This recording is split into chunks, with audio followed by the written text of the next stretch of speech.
পঞ্চম টি-20 ম্যাচে মাঠে নামছে স্বাগতিক পাকিস্তান। প্রতিপক্ষ সফরকারী নিউজিল্যান্ড।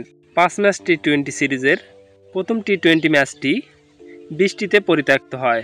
এরপর দ্বিতীয় টি-20 ম্যাচে জয়লাভ করে সিরিজে 1-0 এগিয়ে যায় স্বাগতিক পাকিস্তান।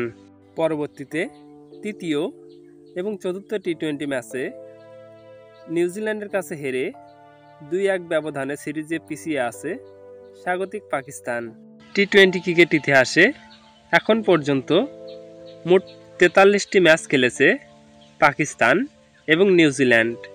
এই 43টি ম্যাচের মধ্যে পাকিস্তানের জয় 22টি ম্যাচে, অপরদিকে নিউজিল্যান্ড জয় পেয়েছে 19টি ম্যাচে।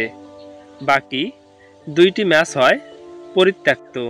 গাদ্দাফি ইন্টারন্যাশনাল ক্রিকেট স্টেডিয়াম লাহোরে অনুষ্ঠিত হবে পঞ্চম এবং শেষ টি-20 ম্যাচটি। সিরিজ হার এড়াতে এই ম্যাচে জয়ের বিকল্প নেই স্বাগতিক পাকিস্তানের সামনে। অপরদিকে এই ম্যাচে জয়লাভ করলে 3-1 ব্যবধানে টি-20 সিরিজ জিতে নেবে সফরকারী নিউজিল্যান্ড।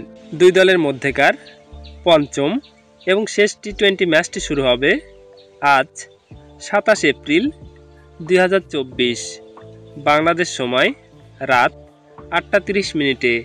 পঞ্চম এবং শেষ টি-20 ম্যাচ জিতে 3-1 ব্যবধানে টি-20 সিরিজ জিতবে সফরকারী নিউজিল্যান্ড, নাকি শেষ টি-20 ম্যাচে জয়লাভ করে 2-2 ব্যবধানে টি-20 সিরিজ ড্র করবে স্বাগতিক পাকিস্তান বলে আপনাদের কি মনে হয়?